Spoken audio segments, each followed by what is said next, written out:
Madam. ఈరోజు మనం English గుణింతాలు నేర్చుకుందాం.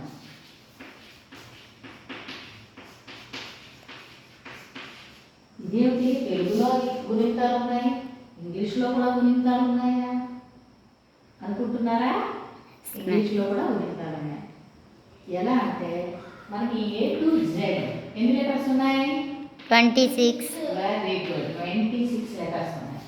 అందులో A, E, I, O, U ఈ 5 లెటర్స్ ని ఏమని పిలుస్తాం?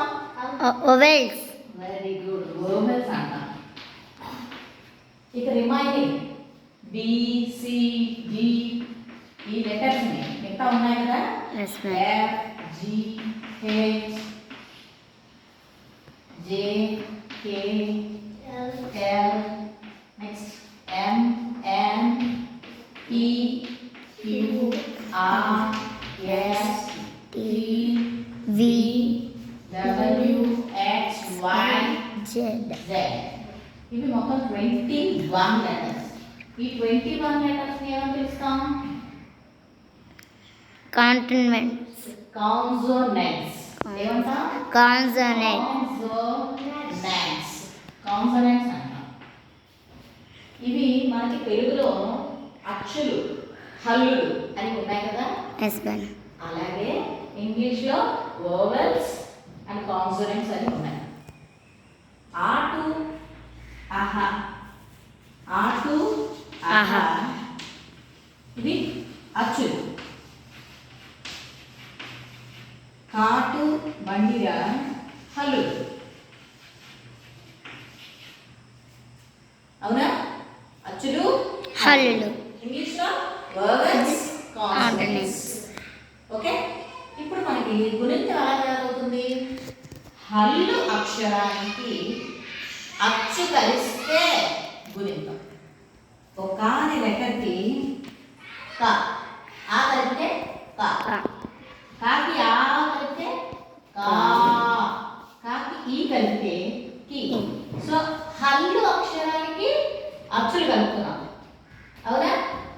ఆటు ఆహా ఈ లెటర్స్ కలిపితే ఇక్కడ మన గుణింతం తయారైంది కదా. Yes madam. అలాగే ఇప్పుడు ఇవి అచ్చులు, ఇవి హల్లులు. హల్లు అక్షరానికి అంటే కాన్సనెంట్ బి అనే లెటర్ తీసుకొని ఈ లెటర్కి ఇవి యాడ్ చేస్తూ ఉంటే, బికి ఏ యాడ్ చేస్తే ఏమవుతుంది? బే. బే. బే. బికి ఈ యాడ్ చేస్తే బి. నో, బే. బే. ఏ, ఈ ఫర్ ఎలిఫెంట్, ఏ ఏ ఏ బే. ఏ వినిపించాలి. బికి ఐ, ఐ అంటే by. sometimes I and sometimes E. B or by. Next B O, బో. bo.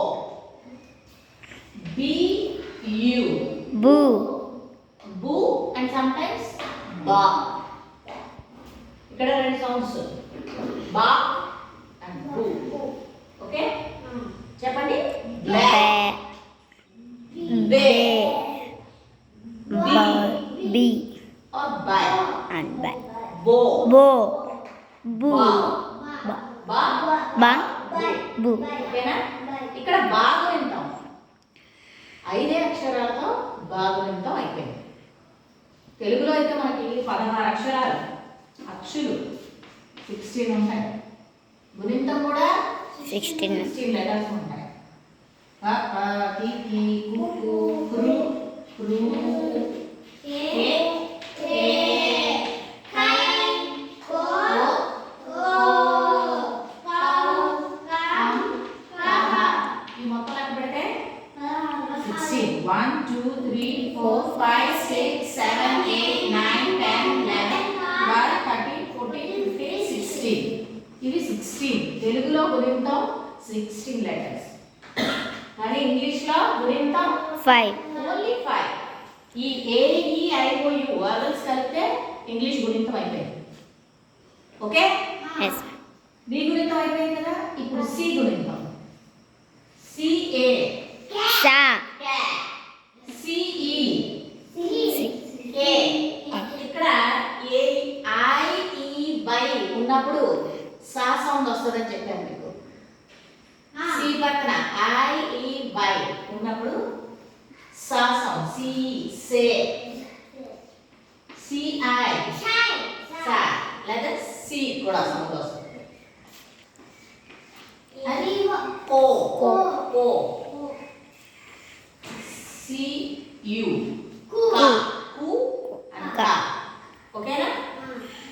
ఇది బా గుణితం, ఇది కా గుణితం. కా ఆర్ సా రెండు ఉన్నాయి ఇక్కడ మిక్స్డ్. ఓకే, అర్థమైందా? Yes, ma'am. అలా మీరు ప్రతి అక్షరానికి కూడా, ప్రతి కాన్సనెంట్ కి కూడా గుణితం రాయాలి. రాయగలరా? బికి రాశాను, సికి రాశాను, డికి రాయాలి ఇలా.